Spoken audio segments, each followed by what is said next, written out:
Welcome to a reading from The Lucasian Legacy, the Lucasian Professorship of Mathematics at Cambridge University, 1663 to 1993, by Robert Bruen, as read by his son, Garth Bruen. Thomas Turton, 1822 to 1826.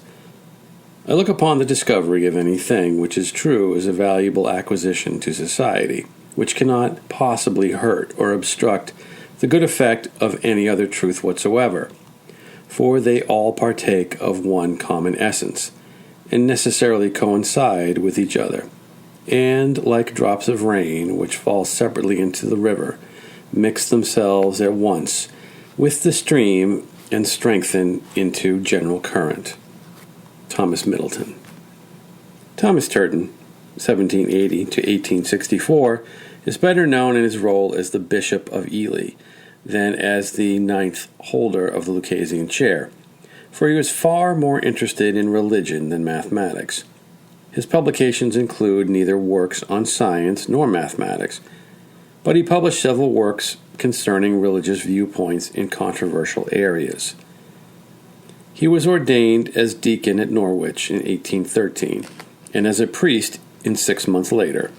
He was appointed the Bishop of Ely in 1845. Turton came to Cambridge as a pensioner at Queen's College, Cambridge, in 1801, and transferred to Catherine Hall in 1804. He managed to graduate as senior wrangler in 1805, and tied for the Smith's Prize. He was elected a Fellow of Catherine Hall in 1806, and his M.A. was awarded in 1808. He also earned a bachelor's degree in theology in 1816 and a D.D. in 1828. He was the Lucasian professor from 1822 to 1827, resigning to become Regius Professor of Divinity, a chair he held until 1842.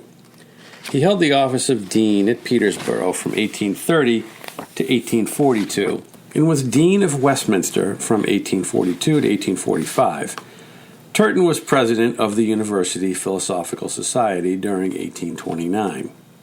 Turton's major work was in religious writing, sometimes publishing under the pseudonym Crito Cantabrigianus in his early works. His first major work was a vindication of the literary character of the late Professor Porson from the animadversions of the Right Reverend Thomas Burgess, Lord Bishop of Salisbury. Porson was a scholar of the late 1700s who translated and interpreted Old Greek and Latin manuscripts.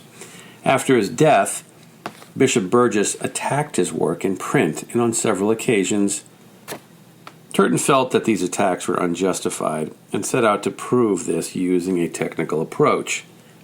He read the related works, then pointed out the bishop's errors with references and explanations.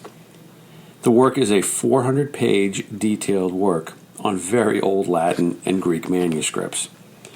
Turton showed himself to be a serious scholar when he traveled to Paris to review manuscripts written in 1627 and 1698 to verify the original Greek text contained particular words and phrases.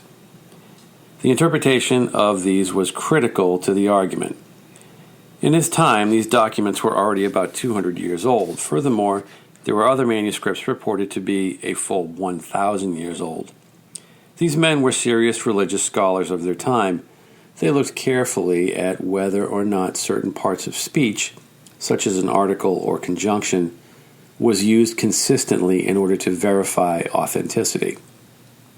Porson had written on Augustine, Cassiodorus, and other historical figures. Turton covers these writings and defends them as he did Porson's other work. Turton used his pseudonym in publishing his book about Porson, giving 3 reasons in the preface.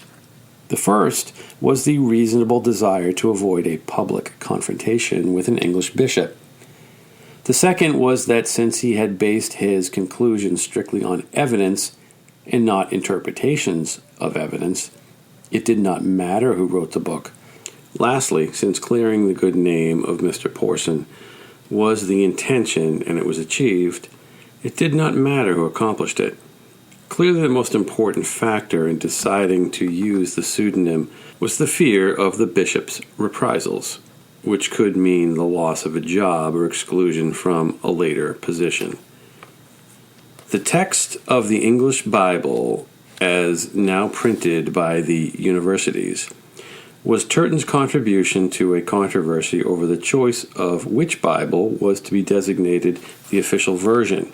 In 1832, a committee was formed of some of the most eminent dissenting ministers resident in London and its environs for the restoration and protection of the authorized version of the Bible.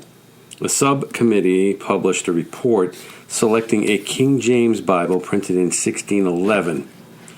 Turton took exception to this choice in his The Text, detailed his reasons for the position.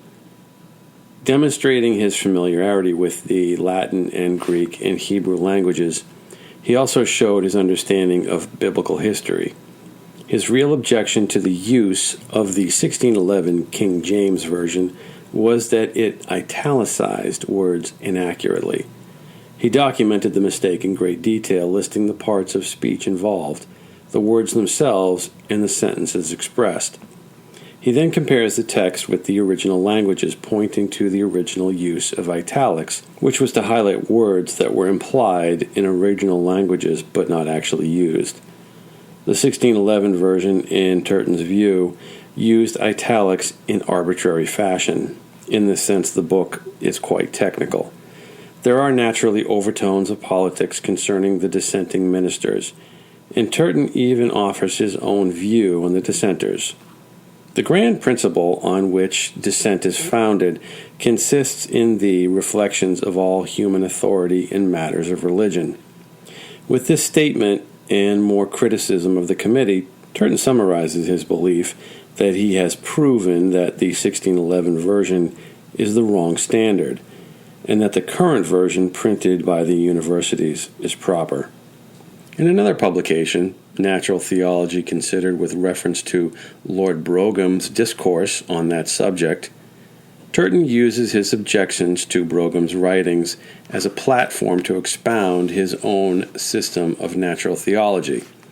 The book is organized into 7 sections, the first 3 discussing the 3 branches of natural theology: physical, psychological, and ethical, and the next 3 covering the advantages of the study of natural theology, the a priori argument for the existence of God, and the opinions of the ancient philosophers. He devotes the last section to Bishop Warburton. Turton opens the book by drawing the distinction between natural theology and natural religion, which Lord Brougham had not done to his satisfaction. Turton also borrows much from William Paley in dealing with Brougham's arguments. While at Cambridge, Turton was involved in controversies over religious beliefs and the suitability of potential students, in addition to his scientific duties. He was strongly opposed to the abolition of the religious tests that students were required to undergo in order to be admitted to Cambridge. He did not use science and mathematics to justify religious beliefs or to prove the correctness of interpretations of biblical events, as did several of his predecessors in the Lucasian chair.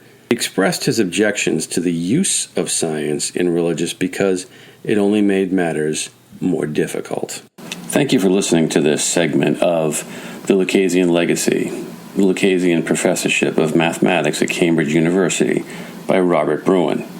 To learn more or support this podcast, go to lucasianchair.org or our Instagram account, Lucasian Legacy.